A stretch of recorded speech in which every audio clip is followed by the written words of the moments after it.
chez Très Daniel, la puissance de l'âme.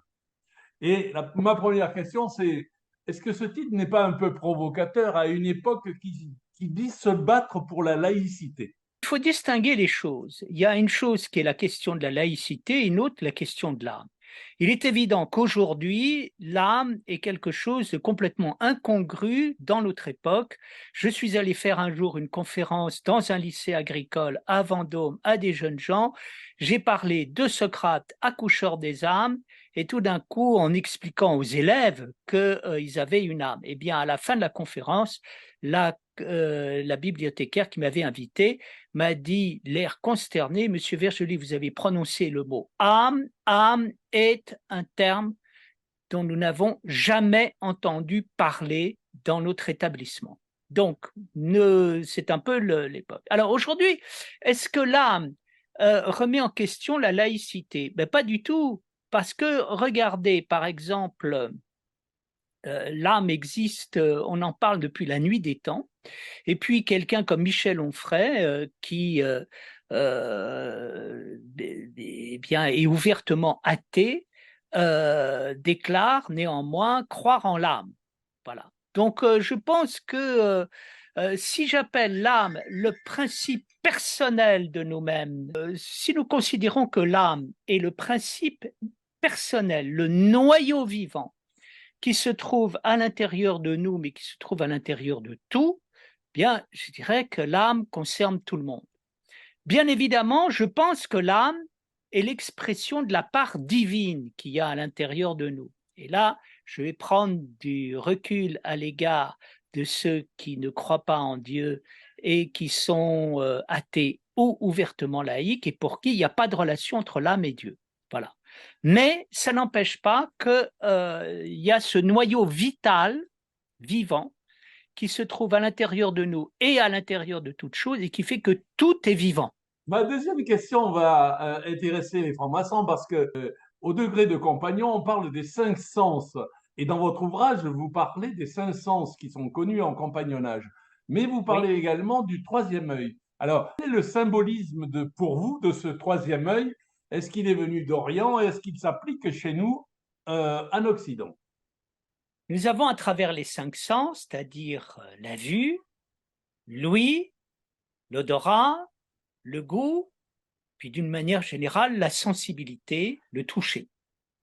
Et puis nous avons le sens de tous les sens qui réside dans la capacité globale que nous avons de sentir et d'exprimer le fait de sentir à travers justement le fait de sentir. Et c'est ce que signifie le troisième œil. C'est-à-dire le troisième œil nous met au niveau de ce qu'on peut appeler une sensation transcendantale qui fait que quand je sens que je sens. Et par exemple, ça intervient dans la vue, il y a vue et vue, je vois et puis je vois que je vois, j'entends et puis j'entends que j'entends. Pour passer à ce niveau réflexif où je suis non pas simplement dans la vision et l'ouïe, mais dans la vision de la vision et puis l'entente de l'entente ou l'écoute de l'écoute, eh bien, il faut que je passe au niveau transcendantal. Et ça, c'est l'apport de la conscience fondamentale à la conscience courante qui est la nôtre. Et donc, nous pouvons faire l'expérience de passer sur deux niveaux de réalité. Il y a la perception du monde extérieur par mes sens, quelque chose que je vis tous les jours. Et puis, il y a le moment poétique, esthétique, spirituel, mystique, où tout d'un coup, la conscience intervient dans la conscience banale et transforme la conscience en une conscience extraordinaire. D'où nous vient-il? Bien, ils viennent partout. C'est-à-dire l'Orient l'a particulièrement développé, mais par exemple, nous apercevons qu'en Occident, la tradition des moines l'a toujours développé. Ainsi, par exemple, vous avez un courant dont parle Raymond Panicard et qui s'appelle le courant des Victorins, inspiré par Richard de Saint-Victor. Et au XIIe siècle, ils avaient comme pratique d'ouvrir le troisième œil. Et si vous prenez les icônes orthodoxes ou les fresques orthodoxes, vous voyez qu'au milieu du front, il y a toujours le troisième œil.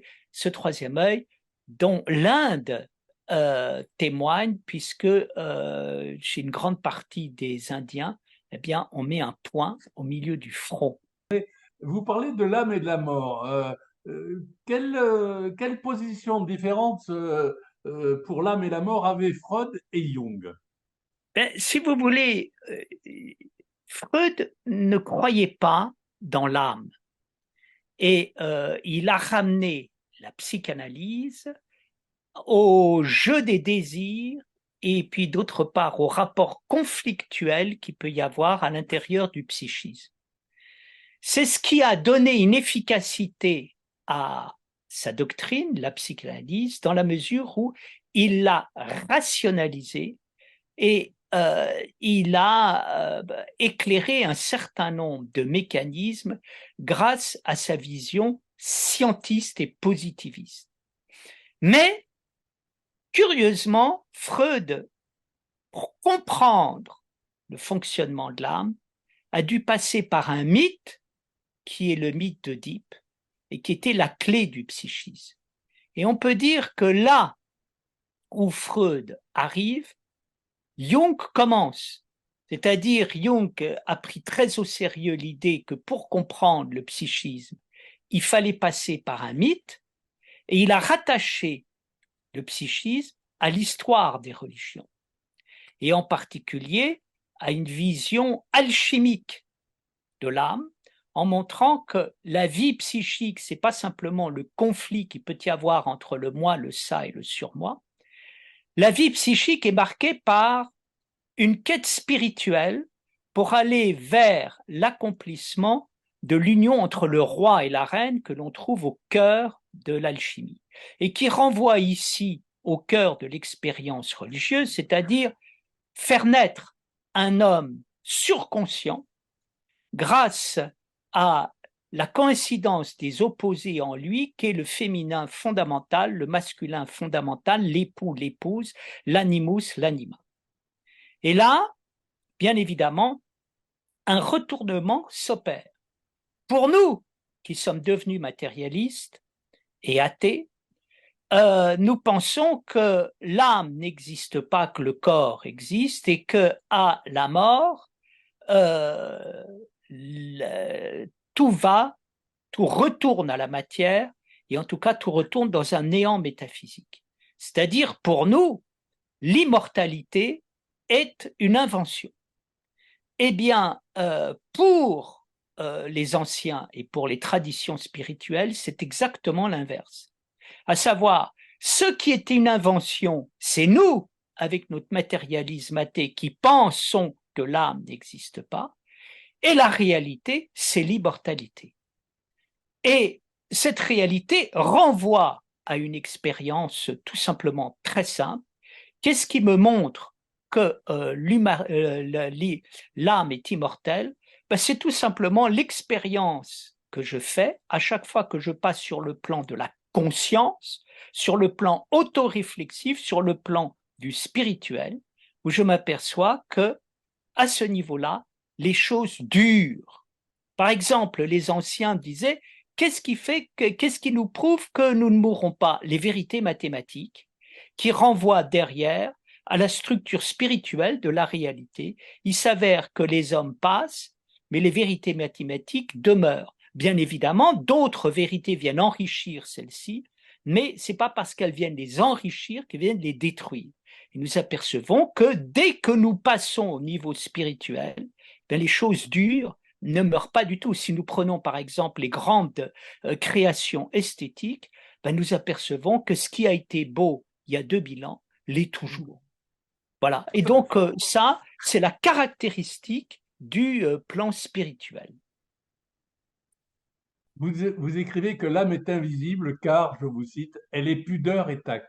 Alors ma question, c'est pourquoi l'âme ne doit-elle pas se laisser apitoyer? Alors l'âme est l'expression de la finesse de l'existence et de l'ultrasensibilité. Ce qui fait que des êtres pleins d'âme sont des êtres ultra-sensibles et quand ça se manifeste dans notre existence, ça donne tout ce qu'il y a de charme, comme charme. Alors ce qui est important, c'est d'apercevoir que l'âme a besoin de fermeté Et il est important spirituellement de ne pas se laisser posséder par des mécanismes d'intimidation ou de séduction. Et pourquoi l'âme ne doit pas se laisser apitoyer? Parce que là, la pitié peut être un instrument à l'intérieur d'un chantage. Les chiens ont l'art d'apitoyer, les enfants également, et puis les roublards également se servent de la pitié dangereuse dont parlait Stefan Zweig, pour pouvoir en fait s'emparer, posséder les êtres. Donc il faut distinguer le fait d'une part d'avoir le sens de la belle pitié, c'est-à-dire de rompre avec un monde cruel, impitoyable qui est sans merci, avec le fait d'avoir affaire à la pitié dangereuse, pour parler Stefan Zweig, et garder ainsi la fermeté de l'âme. Et je dirais que j'ai d'autant plus de réelle compassion pour la souffrance et une réelle résistance face à la dureté que j'ai une âme ferme, capable de ne pas se laisser bêtement apitoyer. Eh bien, Bertrand Vergely, merci pour vos réponses. Merci pour ce que vous venez d'expliquer qui justifie le sous-titre de votre ouvrage, Sortir vivant des émotions. Merci de nous expliquer qu'après avoir perdu son âme, on peut la retrouver et surtout que désormais, il faut vivre une âme et il faut Merci. vivre avec âme. Et n'oubliez pas de vivre votre âme et prenez soin de votre âme, vous ne le regretterez pas. Encore merci, à bientôt. Merci.